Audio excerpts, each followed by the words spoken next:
They're not treated well in Israel at all. And it's interesting how many Christians were expelled from their lands and their homes in 1948. The Muslim rulers didn't tax churches during the Ottoman period.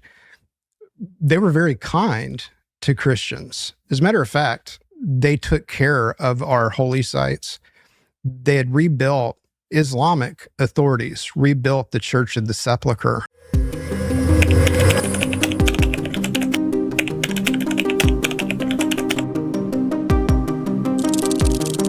Apa yang terjadi ketika seorang mantan pastor berbicara jujur di hadapan Tucker Carlson? Bukan tentang politik Amerika, bukan tentang pemilu, tetapi tentang hubungan Islam, Kristen, dan sejarah yang jarang dibahas media Barat. Dalam sebuah percakapan yang kini ramai diperbincangkan, mantan pastor J.D. Hall membuat Tucker Carlson beberapa kali terdiam ketika ia mengungkap pandangannya mengenai bagaimana umat Kristen diperlakukan di Timur Tengah. Yang mengejutkan, J.D. Hall tidak hanya mengkritik Israel, ia juga mengakui bahwa selama berabad-abad, situs-situs suci Kristen justru dijaga oleh penguasa Muslim. Pernyataan ini langsung memicu perdebatan panas, karena bagi sebagian orang, apa yang dikatakan J.D. Hall bertentangan dengan narasi yang selama ini mereka dengar. Lalu, apa sebenarnya yang ia ungkap? Mari kita simak. You and I both know that Christians are not treated well in Israel at all. No, they're not. In fact, they're the subject of a lot of hostility and in a lot of cases violence. And it's interesting how many Christians were expelled from their lands and their homes in 1948 with the foundation of the formation of the State of Israel. Well, the church there is still having their property confiscated to this day for settlement. You know, with the Orthodox Church, Israel closed their bank or froze their bank account because they didn't pay their tax. It was a tax that they just suddenly threw on them. All this time, they've not had to pay that tax. Israel throws it on them. They couldn't afford it because it was years' worth, and they confiscated their bank account and threatened to take their property. The Ottomans didn't charge churches tax. And so when the Ottomans were in control of the Promised Land for 400 years, in the millet system, they didn't charge churches tax. Israel started just a few years ago. And, so that Christians have pressure applied to them. I mean, native believers, the ones whose churches have been there longer than Israel has been a state, they're the ones that are facing the pressure that it's very hard to get Christians in America to care about at all. And their Muslim rulers didn't do that during the Ottoman period. Okay, so the answer is no. The Muslim rulers didn't tax churches during the Ottoman period. They were very kind to Christians. As a matter of fact, they took care of our holy sites. They had rebuilt, Islamic authorities rebuilt the Church of the Sepulchre 3 different times over the centuries.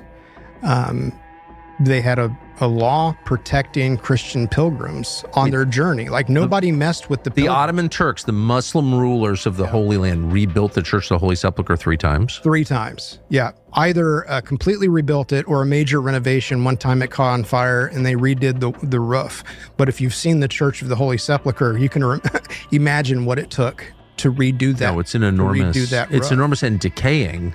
Sadly, it's an amazing place. Some of the opposition to the Zionist project in Great Britain in the 1940s was on account of the Muslim authorities having taken such good care of our Christian sites that it was a bit of a gamble to let Jewish authorities do that. Di awal percakapan, Tucker Carlson mengangkat pertanyaan yang cukup sensitif.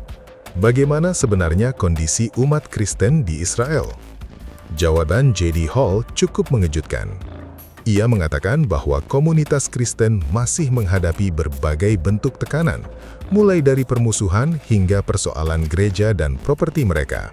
Namun, yang membuat wawancara ini viral bukan hanya kritik tersebut. J.D. Hall kemudian membandingkannya dengan masa Kesultanan Ottoman. Menurutnya, selama ratusan tahun pemerintahan Muslim, gereja-gereja tetap berdiri dan berbagai situs suci Kristen justru dipelihara. Ia bahkan menyebut renovasi besar gereja Makam Kudus dilakukan pada masa pemerintahan Muslim. Percakapan kemudian beralih kepada Nabi Isa atau Yesus. J.D. Hall menjelaskan bahwa umat Islam meyakini Yesus sebagai utusan Allah, menerima mujizat-mujizatnya dan percaya beliau akan kembali di akhir zaman. Meski berbeda secara teologi, ia mengakui bahwa Islam menempatkan Yesus pada posisi yang sangat dihormati. Di akhir wawancara, J.D. Hall menyampaikan pendapat yang paling memancing perdebatan. Menurutnya, anggapan bahwa Islam dan Kristen adalah musuh alami lebih banyak dipengaruhi dinamika politik modern daripada realitas sejarah yang sebenarnya. You know, I've heard people say if it wasn't for Israel, we wouldn't be able to go visit our holy sites. There wouldn't even be holy sites anymore. And it's like, who do you think has been taking care of them this whole time? It's been the Islamic authorities who've had, control in that region. That because of the Islamic view of Jesus, they've actually been quite kind to the holy sites in the region. What is the Islamic view of Jesus? Well, I don't want to say that Muslims have a high view of Jesus. The reason is because Jesus is not fictional. Jesus is real. Jesus of Nazareth is a real biological person. To this day, he still exists. He's in heaven. He's not here. But they're actually quite fond of him. And so they believe that Jesus was sent by God, that he was of God, that he said true things, that he performed real miracles, and that he's actually coming again. That doesn't make them Christians. It doesn't mean Muslims believe Jesus is coming again? They do. As a prophet, not as the Messiah, but they believe in his return. So there's been an effort to propagandize American Christians on this question in churches as well?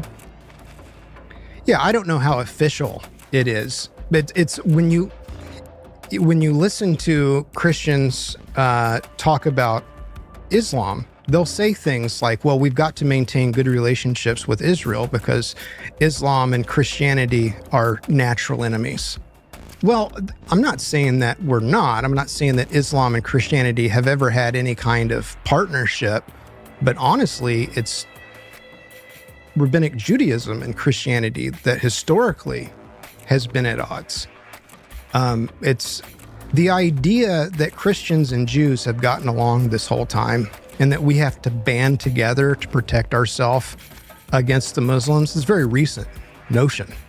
This wasn't something that was ever posited like before the 20th century. That part is brand new.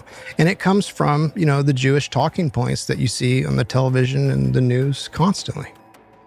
So it's a political construct that's been accepted as a theological reality by American Christians. I would say that's the case. There's so much crossover between what is political and what is theological when it comes to Israel that sometimes it's really hard to determine what is theological propaganda and what is political propaganda. Yes. Percakapan ini mengingatkan kita pada satu hal. Sejarah seringkali jauh lebih rumit daripada narasi yang beredar. Satu wawancara tentu tidak cukup untuk menjelaskan seluruh sejarah, tetapi pertanyaan-pertanyaan yang muncul di dalamnya layak untuk dipikirkan dan ditelusuri lebih lanjut. Allah Subhanahu wa Ta'ala berfirman, "Maka bertanyalah kepada orang yang mempunyai pengetahuan jika kamu tidak mengetahui." Artinya, ketika kita menemukan informasi yang mengejutkan, langkah terbaik bukan terburu-buru percaya atau menolak, melainkan mencari ilmu dan memeriksa sumbernya. Nah, sekarang saya ingin mendengar pendapat kalian. Apakah pernyataan J.D. Hall membuka sudut pandang baru bagi kalian?